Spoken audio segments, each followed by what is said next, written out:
Spanja njoftoi vendimin për të dërguar trupa që të forcojnë sigurinë në enklavën e saj të Afrikës Veriore, Ceuta, pasi mijëra emigrantë mborritën me not nga Maroku të ecën në këtë territor. Të paktën 15 persona u mbytën ndërsa përpiqeshin të arrinin në Ceuta.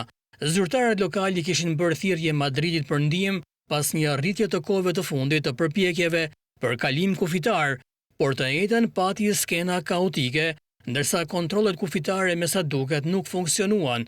Gjykata Supreme e Spanjës vendosi këtë muaj se emigrantët e ndaluar në det ndërsa përpiqen të arrijnë në Ceuta ose Melilla, një enklavë tjetër spanjolle, nuk mund të kthehen menjëherë në Marok. Ministria e Brendshme e Spanjës akuzoi rrjetet e trafikut të qenieve njerëzore se e shfrytëzojnë këtë për të inkurajuar fluksin e emigrantëve pa dokumenta.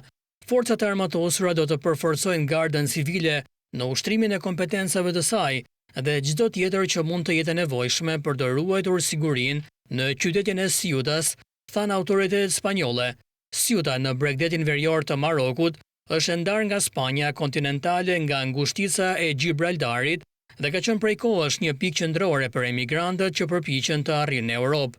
Kjo ngjarje bëri që qeveria e Italisë të thoshte se po shqyrtonte masa të jashtëzakonshme, duke përfshirë mbylljen e marrëveshjes së Schengenit me Spanjën për kufirin e hapur.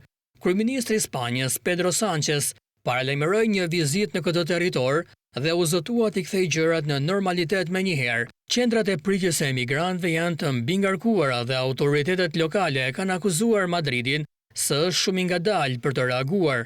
Nuk ishte e qartë se sa persona kishin kaluar saktësisht kufirin. Mediat spanjolle vlerësuan se mes 2000 dhe 3000 persona hynë në Ceuta të ecën, sipas Reuters, por thanë se Guardia Civil nuk e kishte konfirmuar shifrën.